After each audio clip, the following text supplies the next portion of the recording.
Buen día. La verdad que tenía el mensaje de este domingo, ya lo tenía hace mucho tiempo preparadito y creo que Dios me lo cambió, que su espíritu me lo cambió y lo que voy a tener junto a ustedes es una reflexión por ahí un poquito, no tan corta, pero tampoco demasiado larga.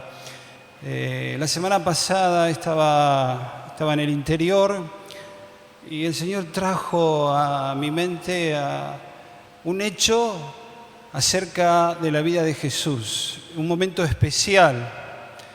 Me desperté con ese pensamiento y ahí empecé a hacer una reflexión en el momento.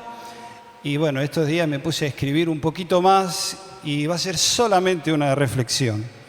Yo quisiera que abramos nuestra Biblia en Lucas, capítulo 22,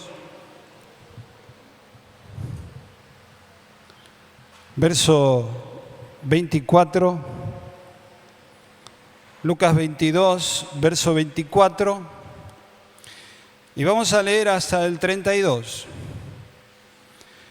Hubo también entre ellos una disputa sobre de quién de ellos sería el mayor.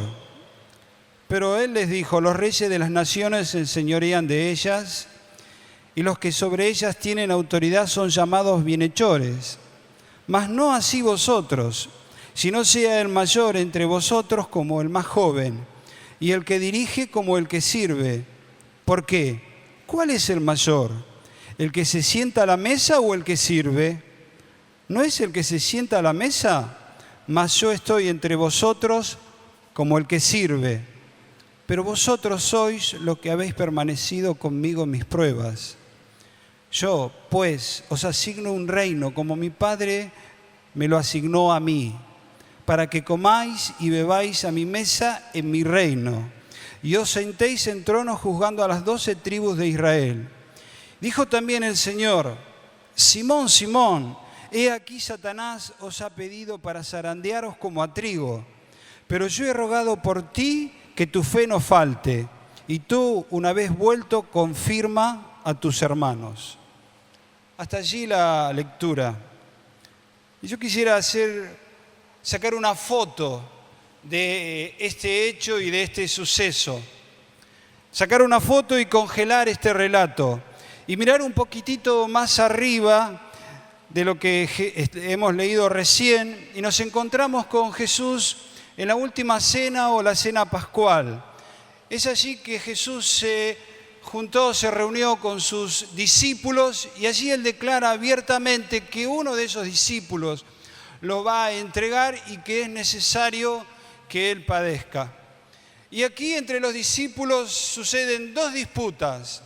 Primero, pienso que se habrán mirado entre ellos y habrán dicho con ojos de desconfianza: ¿quién?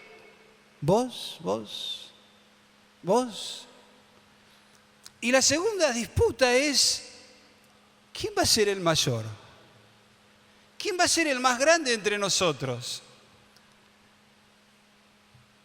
Y allí Jesús, con tanta gracia, con tanta claridad, los corrige y les dice: miren, muchachos, respondiendo a la segunda pregunta, ¿de quién de ellos iba a ser el mayor? Él dice que el mayor es el que sirve. El mayor no es el que se sienta a la mesa, sino el que sirve. Y allí Jesús les cambia el contexto y les hace mirar el futuro. Y le dice: ustedes permanecieron conmigo en mis pruebas, por tanto yo les voy a asignar un reino a cada uno de ustedes, y allí aparece la eternidad. Hasta aquí todo bien. Hasta aquí todo, digamos, que hay una secuencia lógica.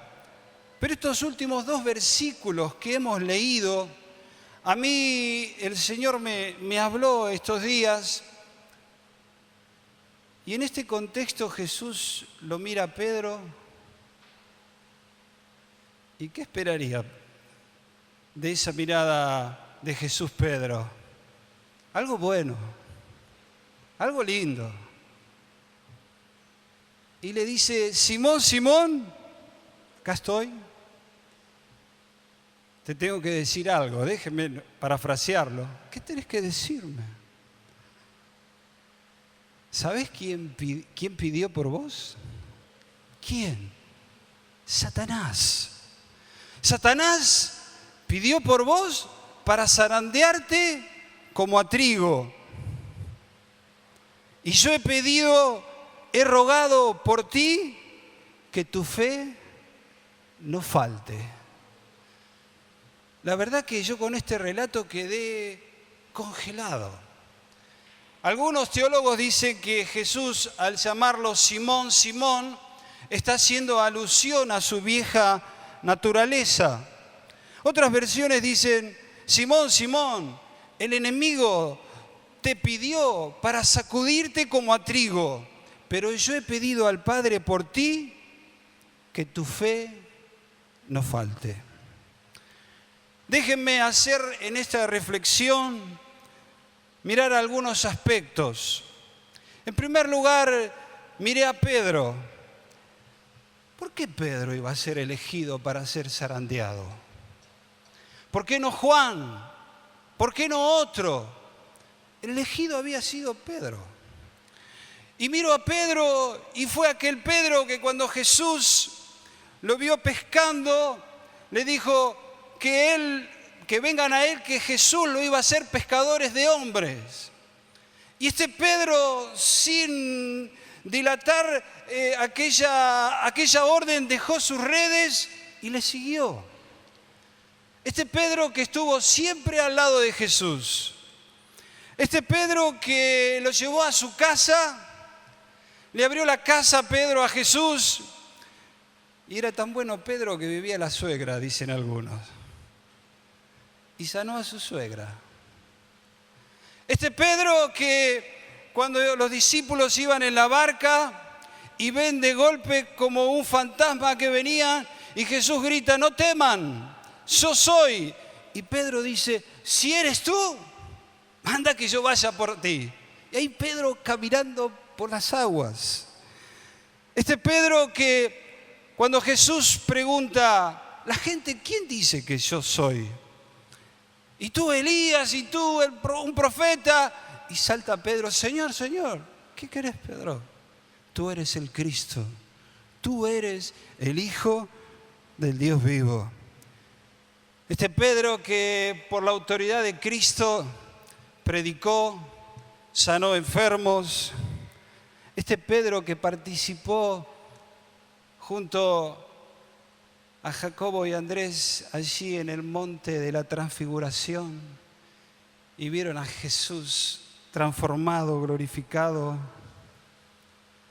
Y podríamos seguir hablando de Pedro. ¿Y qué le iba a pasar a Pedro? Iba a ser zarandeado. Iba a pasar un momento difícil. ¿Para qué sirve la zaranda? ¿Para qué sirve una zaranda? ¿Para qué sirve un tamiz? Siempre recuerdo cuando mi padre edificaba y nosotros edificábamos, si teníamos arena de hacía mucho tiempo, la arena se contaminaba y había que pasarla por un tamiz porque queríamos hacer el revoque fino y no podía hacerse sin tamizar. Así que allí, pala y pasarla por el tamiz. Las primeras 3 paladas son fáciles, pero cuando es mucho y empezamos a tamizar. ¿Para qué? Para sacar lo impuro. Empezamos a elegir para que lo que no es puro quede fuera. Cuando tamizaban harina, mi mamá tamizaba harina, hacía los escalopes y esa harina que quedaba eran épocas difíciles. La tamizaba. ¿Tamizaste algo alguna vez?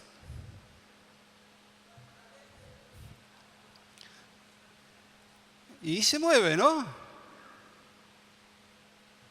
Se mueve, tendría que haber traído, ¿no? Y tamizar algo. Y se mueve. Ahora Pedro iba a ser zarandeado. Pregunto, ¿fuiste zarandeado alguna vez? ¿Estás siendo zarandeado?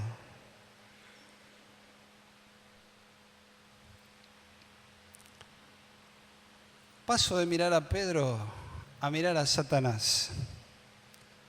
Y Jesús le dice, Satanás te pidió para zarandearte.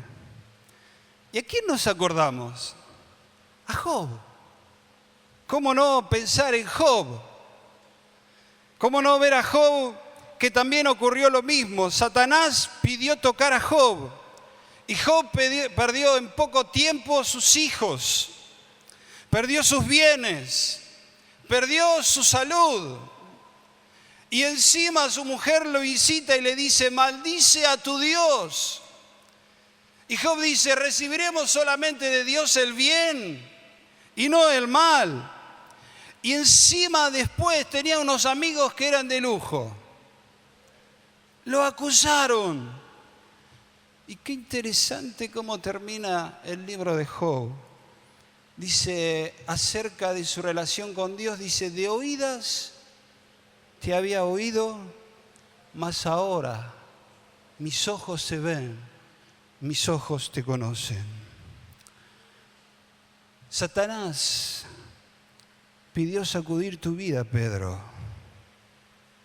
No pidió la muerte, sino pidió tamizarlo. Hago un paréntesis aquí, hermanos, y yo quiero decir, como todos bien sabemos, como dice Pablo en Efesios 6, que nuestra lucha no es contra carne, no es contra sangre, sino contra principados, contra potestades, contra huestes de maldades en las regiones celestes. Hay una confrontación entre el reino de Dios y las tinieblas. Hay una confrontación entre los hijos de Dios y el mismo infierno. Y todos nosotros tenemos que ser conscientes que estamos en esta confrontación, que el poder y la gracia de Dios están en nuestra vida. El Espíritu Santo ha venido sobre nosotros, Cristo mora en nuestra vida y nosotros jamás tenemos que olvidar que estamos en una confrontación espiritual donde hay un choque con las mismas tinieblas, con el mismo infierno. Seamos conscientes y vayamos como hijos y como hijas de Dios en esta confrontación para desatar la gracia de Dios en nuestra vida, en nuestra familia y en aquellos que no conocen a Cristo. Satanás había pedido para sacudir a Pedro. Y paro aquí. Y ahora miro a Jesús. Miré rápidamente a Pedro. Miré rápidamente a Satanás. Y ahora voy a mirar a Jesús. ¿Qué hizo Jesús? O mejor, ¿qué no hizo? Jesús no reprendió al diablo. No le dijo, diablo inmundo, fuera. Jesús no impidió que el diablo lo sacuda, lo tamice. ¿Qué hizo Jesús? ¿Qué hizo? ¿Qué hizo? Oró. Oró por Pedro. Señor, ¿qué le dirías vos? Señor, vos sos un hombre de acción. Hay un enfermo, lo sanas. Viene un atado por el diablo y le echas fuera. Se junta la multitud y le predicas. Eres un hombre de acción. ¿Y solo vas a orar? ¿Vas a orar nada más? ¿Será que la oración alcanza? ¿Será que solo la oración alcanza? ¿qué opinas? ¿Qué le hubieras dicho a Jesús? Señor, es tu amigo, es tu discípulo, el que está ahí, el que tiene la espada ahí envainada, aunque después, bueno, pero se la jugó. ¿Y vas a orar nada más? Hermanos, ¿solo la oración alcanza?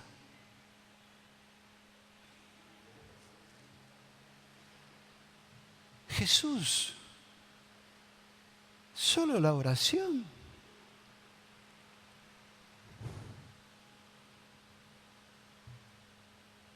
¿Qué opinas?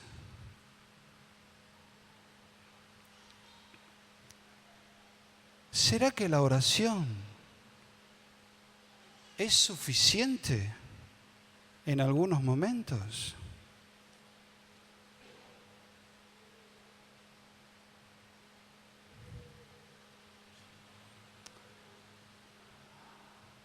¿Por qué oró Jesús? Y yo lo imagino allí a Jesús, intercediendo ante el Padre, rogando ante Dios por su discípulo, por su amigo, por aquel que dejó las redes y le siguió, y no importó lo que quedaba atrás, le siguió. Imagino a Jesús orando al Padre y diciéndole: Padre amado, querido Dios, sostén a mi amigo, a mi discípulo Pedro, pero para que cuando venga el enemigo, el diablo, y lo sacuda, permanezca firme en su fe. La oración del Señor intercedió por aquello que más necesitaba Pedro, era que su fe no falte. Hermanos, esta es la reflexión. Nuestra fe va a ser probada, nuestra fe va a ser tamizada, nuestra fe va a ser zarandeada. Horas de prueba, horas de dificultades, horas de aquellas situaciones que nos van a suceder y no comprendemos, enfermedades. Nadie piensa en una enfermedad, pero a veces ocurre y sucede. Nadie piensa en una muerte repentina, como recién se habló. Nadie piensa en una tensión en la familia, en disputas o en tentaciones. Pero qué importante es en esta reflexión, hermanos, que todos necesitamos la oración de otro. Todos necesitamos en el momento de la hora, en el momento de la prueba, en el momento de la tensión, que otro ore por nosotros. Tal vez no podemos hacer nada en cuanto a una acción directa, pero sí podemos orar, sí podemos clamar, sí podemos buscar el rostro de Dios, sí podemos interceder ante el Padre por mi hermano, por mi hermana que está pasando la hora de prueba, que está pasando esa dificultad. El cielo está abierto y la gracia de Dios está dispuesta para orar los unos por los otros, para que nuestra fe no falte. No es que vamos a abandonar a Jesús. Todos los que estamos aquí estamos plenamente convencidos y convertidos de que Cristo, la obra de Cristo, el hecho de Cristo es una realidad. Pero hay situaciones y circunstancias que nos tocan vivir que parecería que la fe llega a un nivel, que la fe alcanza hasta ahí y la tristeza nos embarga. Perdemos el gozo y la alegría de nuestra salvación. Y algunas veces ese sentimiento de que nada va a ocurrir y que nada va a suceder invade nuestro ser. Nuestra fe es probada, nuestra fe es zarandeada, nuestra fe está misada. ¿Y qué hacemos, hermanos? ¿Solo orar?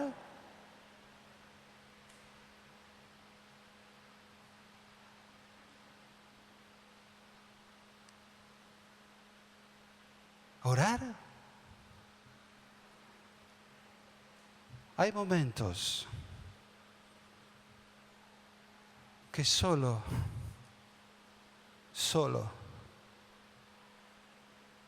nos queda orar, buscar a Dios. El Padre está sentado en su trono. Como recién dije, los cielos no están cerrados, los cielos están abiertos. Y al lado del Padre está Jesús. Está el Rey de Gloria. Está el Dios que se hizo carne. Que Juan dijo, y vimos su gloria, y habitó entre nosotros. Allí está aquel que intercede por todos nosotros. Y el escritor de Hebreos dice, acerquémonos, pues confiadamente, ¿a dónde? Al trono de la gracia. Tenemos una entrada ante el Padre por medio de Cristo para orar, para clamar, para pedir por mi hermano. Que su fe no falte, que su fe crezca. ¿Necesitas la oración de otro? ¿Necesitas que otro ore por ti? ¿Estás en la hora de la prueba? ¿Estás en la zaranda? No sé quién te pidió ser zarandeado, si el diablo o Dios, no me meto ahí.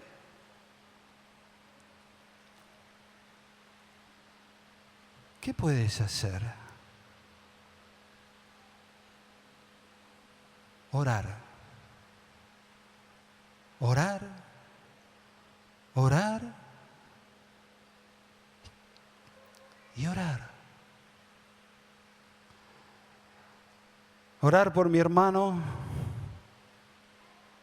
Orar como iglesia. Y aquí me meto muy poquito sobre la oración. Hermanos, jamás debemos de dejar de tener una vida de oración, una vida de intercesión. Jamás debemos dejar de que nuestra vida de oración no crezca. Debemos crecer en nuestra vida de oración. Hermanos, necesitamos un avivamiento en nuestra vida personal de oración y de forma comunitaria. Cuando hemos decidido entre todos que íbamos a tener una semana de oración y ayuno, esos encuentros deberían ser lo más importante que nosotros tenemos durante la semana, donde aprovechamos ese tiempo para buscar a Dios, para clamar, para rogar, para orar, para interceder, para contemplar su rostro en comunión, en comunidad. Por eso hablo, necesitamos un avivamiento en nuestra vida de oración personal y en nuestra vida de oración comunitaria. Necesitamos abrir nuestros ojos espirituales y entender no solamente que hay una guerra espiritual, sino que necesitamos la oración de mi hermano y de mi hermana para que Dios se mueva. A mí me gusta mucho un autor que se llama A.W. Tozer. Y donde veo los libros de él, los compro porque siempre me pone entre la espada y la pared. Y este hombre dice, La iglesia piensa, y a mí me dejó pensando, la iglesia piensa que por 10 minutos más que ore va a conseguir algo. Y claro, ese hombre cuenta los encuentros de oración que tenían a principios de 1900 y algo. Necesitamos nosotros avivarnos en nuestra vida de oración, en nuestra comunión con el Padre. Hermanos, ¿tenemos tiempo para tantas cosas? ¿O no? ¿Te gusta un programa? ¿Al shopping?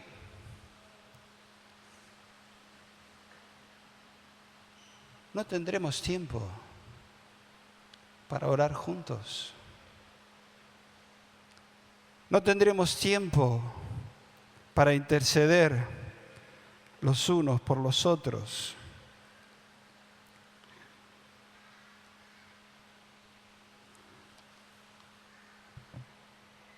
La iglesia primitiva, algunos dicen que es el modelo.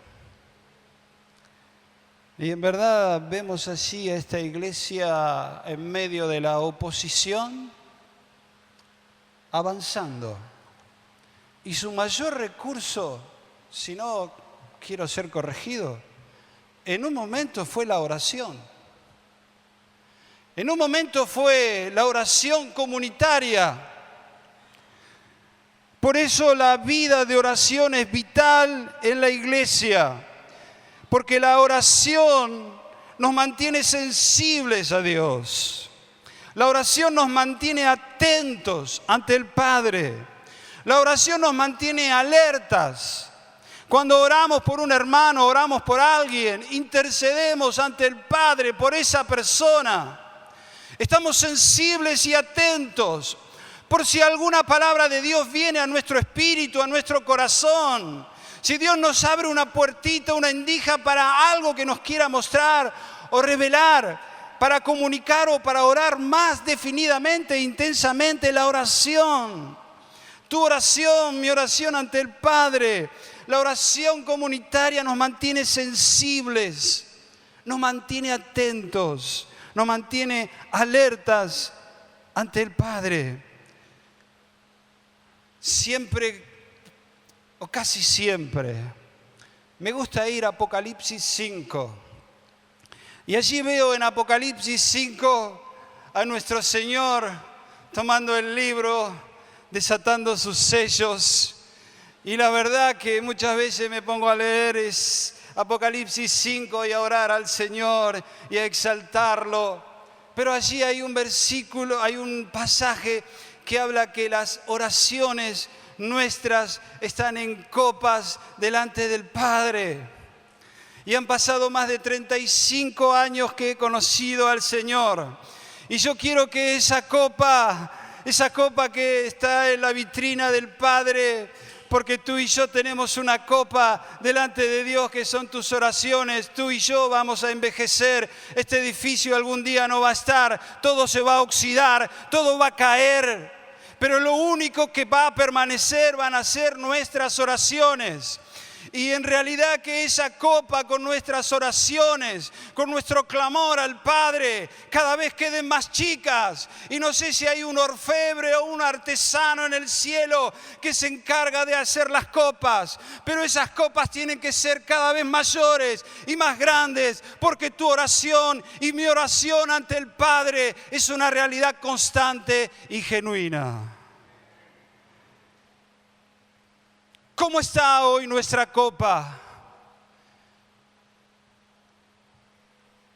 Hermanos, tenemos un servicio, un ministerio que es orar a Dios, buscar a Dios. Y ruego al Espíritu Santo que todos y cada uno de nosotros tomemos conciencia de la gran importancia de la oración, de la gran importancia de la oración por mi hermano que está siendo zarandeado. por mi hermano que está siendo probado, por mi hermano que le falta la salud, por mi hermano que está pasando situaciones difíciles. Conscientes, no una simple oración. Yo no me lo imagino a Jesús, Padre, que a Simón no le falte la fe. ¿Te lo imaginas así? Es mi amigo, es mi discípulo. La hora de la prueba, la hora que no nos gusta, la hora de la zaranda. La oración revitaliza nuestra vida espiritual. Amén. Amén.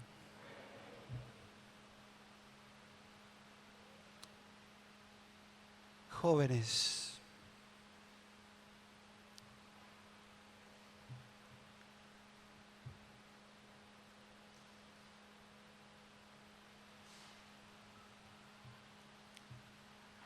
nunca dejen de buscar a Dios.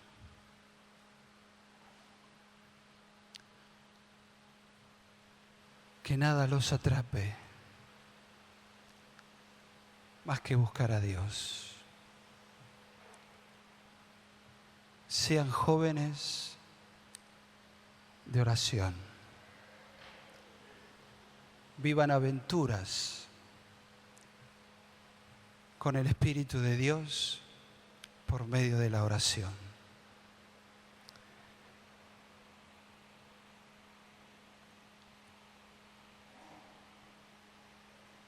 Oremos, busquemos a Dios.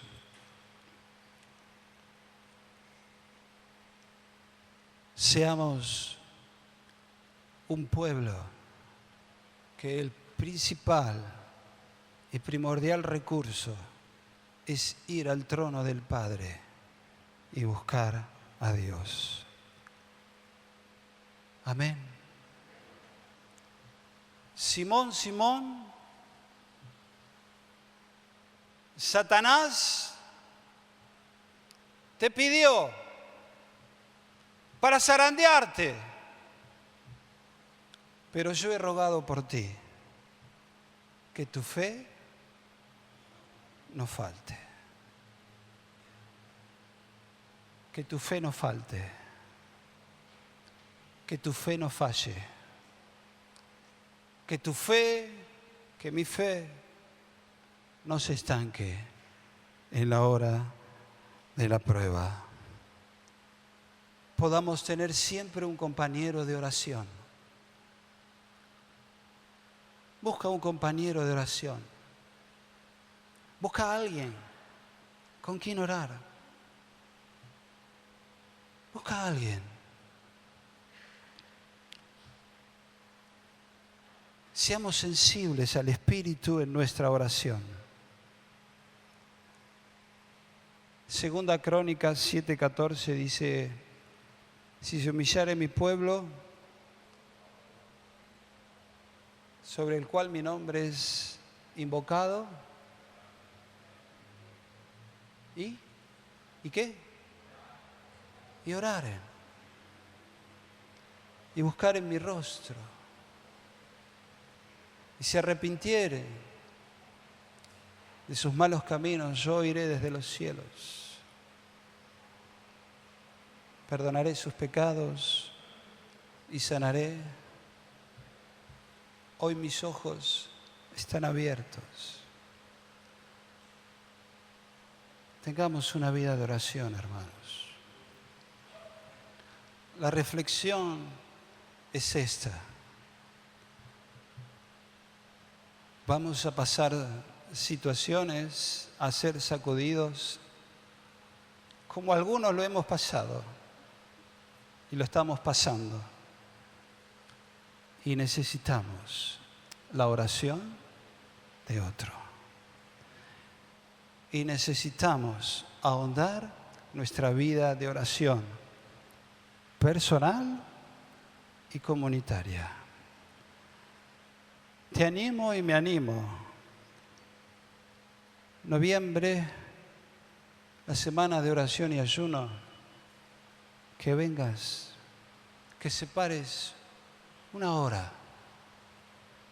y que vengas a buscar a Dios. Que le pidamos a Dios su obrar y su gracia sobrenatural. Amén. Pongámonos de pie, por favor.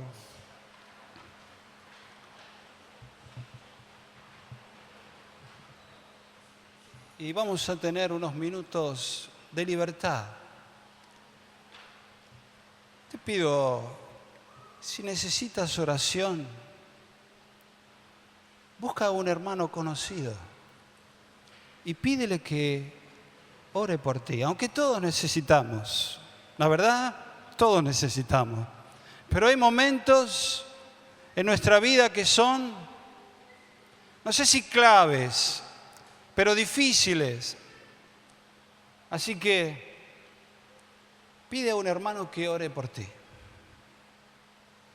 Si estás siendo zarandeado, zarandeada, pide a alguien que ore por ti. Pide a alguien.